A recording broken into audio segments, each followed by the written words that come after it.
Good afternoon YouTube and welcome back to my channel. For today's video I'm going to be giving you guys a bike check for my Haibike ALLMTN 2.0. This thing is an absolute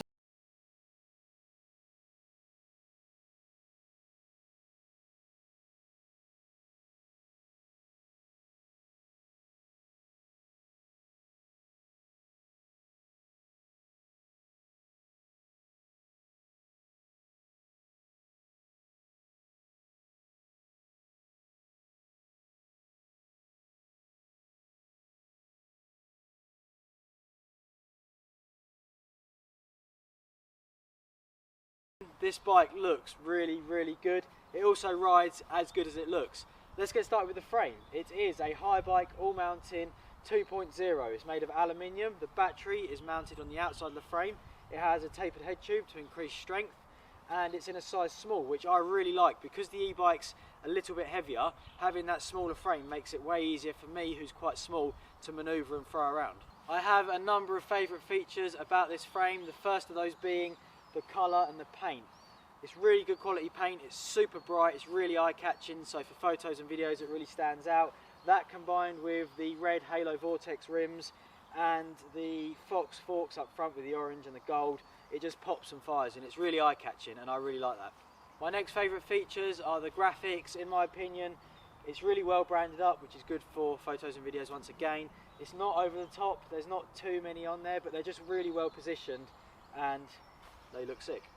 My third and final favourite feature on this frame has to be the quality and attention to detail that has gone into it. Haibike have spent some serious time designing and thinking of this frame, and you can just tell all the way from the head tube there's some really nice welds and some cool metal bits there that look really sick. You move down a bit and you've got the bash guard which protects the motor and the chainring. That looks really cool. It looks a little bit like a motorcycle trials bike, which I think is really sick. You then come up a little bit and there's some nice metal protection around the rear shock and a little flappy mud guard to keep all the dirt out. You've got the cables come with these little rubber things on to stop your paint wearing out, and there's also chainstay protectors, so when you're hitting jumps and riding rough terrain, your frame doesn't get damaged. The cable routing is all internal and they have clipped everything together nice and tidy at the front, so you don't just have cables everywhere. You can just tell this bike's had a lot of care and time and effort gone into the design process.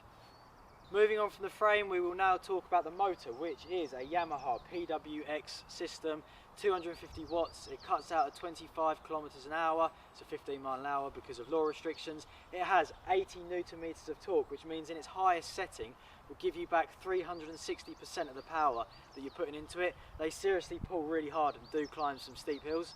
Powering this insane motor is a Yamaha lithium-ion 500 watt-hour battery, which from completely flat takes about 2 hours to charge, and the lifespan of it obviously depends on what kind of terrain you're riding. However, yesterday I was out on the bike and I rode just over 20 miles and I still had just over half the battery left.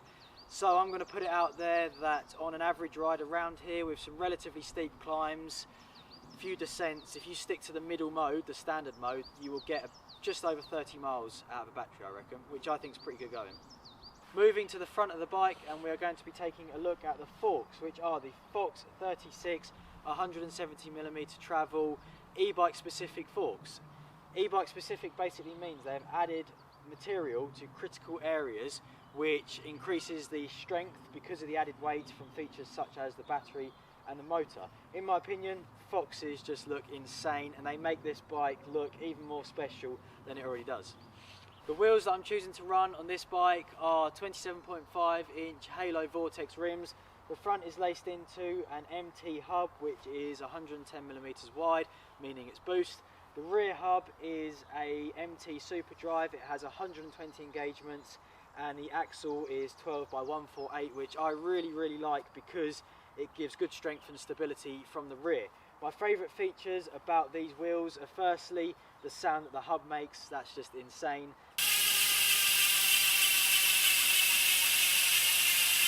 The next thing I like is the fact that the stickers are customisable, so you can pick what you want to match the colour scheme of your bike. And finally, and most importantly, they're really wide rims, which creates a wider triangle and gives more strength. Tyres that I'm choosing to run on this bike are very interesting because they're Schwalbe's latest e-bike specific tyre. They are the Eddy Current in a 2.8 width Addict's soft compound. E-bike specific tyre basically means that the tyre has been designed to deal with a greater load, more tread wear and an increase in torque. Obviously the motor is putting a lot of power and a lot of stress through the back tyre, especially when you're climbing up a gravel track or stairs, for example.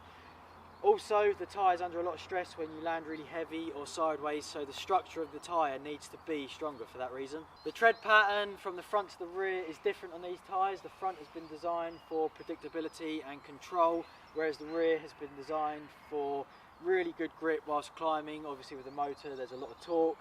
I'm running about 25 psi in both tyres because at them pressures these tyres offer insane grip, and I'm not running tubeless, I have inner tubes in at the moment. Moving on to the rear shock, and I'm using the Fox DPX2 65mm.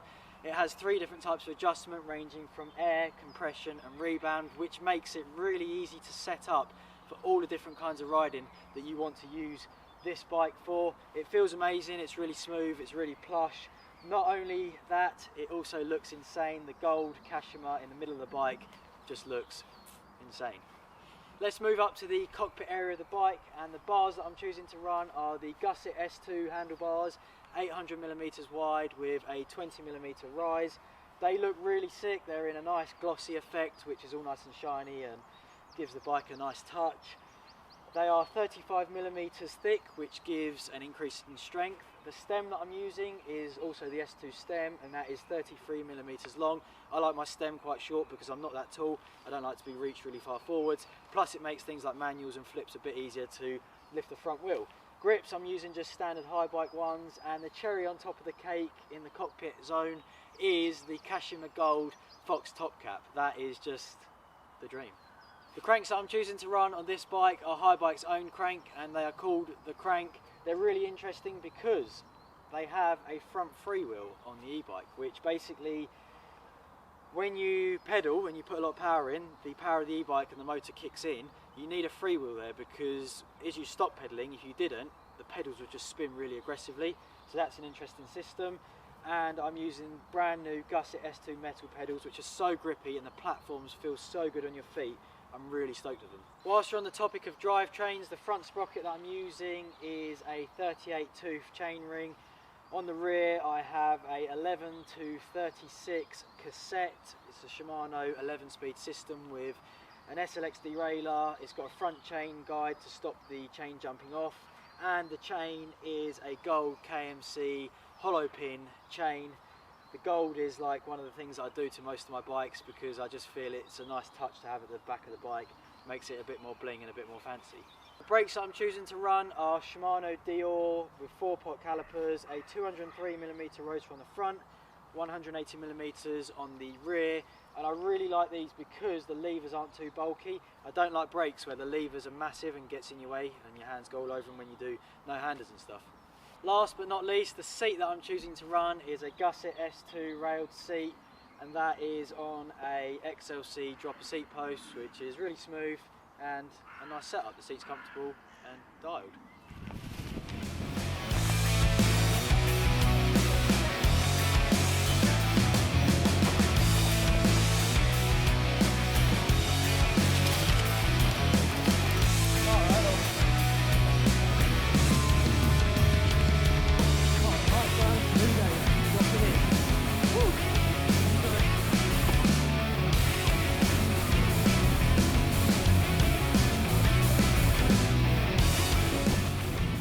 So there we have it, that is my Haibike ALLMTN 2.0 broken down to you guys. My thoughts and opinions, I absolutely love this bike. I'm new to e-biking, the style of riding and the type of riding I do. This machine is absolutely perfect. I've actually got it set up quite soft at the moment, meaning suspension and tyres, to offer optimum grip, and I'm just having so much fun riding it. That is the end of this video. I hope you've enjoyed it. Give us a thumbs up if you enjoyed it. Give us a thumbs up if you like the bike. Leave some comments below, and I will see you guys in the next video.